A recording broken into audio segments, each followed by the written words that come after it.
Roommate saw me riding a toy, said he'd be a better ride. This happened a while ago before I moved. I had a handful of roommates of various genders, and everyone was, well, a cheeky bunch.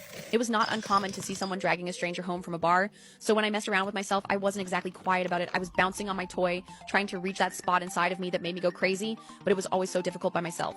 Frustrated, I tried harder, shaking my bed and sounding like crazy until my door opened.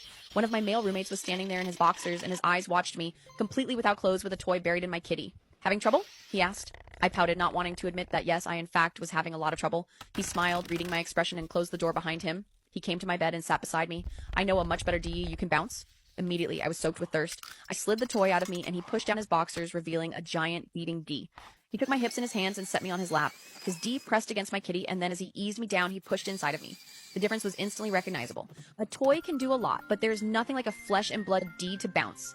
He hit me down on his D until I felt his marbles against my cake cheeks. He gripped my cake in both hands and started to lift me up and drop me onto his D, tapping his D inside of me over and over. I clung to his shoulders, sounding in pure ecstasy. He hit that spot deep inside of me that I could never reach, and his face, slack-jawed as he stared up at me, wasn't hurting either. He leaned forward, sipping a melon into his mouth as I bounced him, bouncing on his D even as my knees began to ache.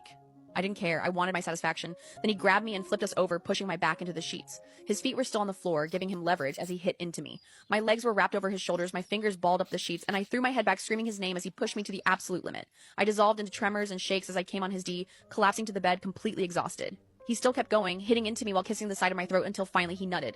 I felt the warmth inside me as he nutted in me raw, and I didn't regret it.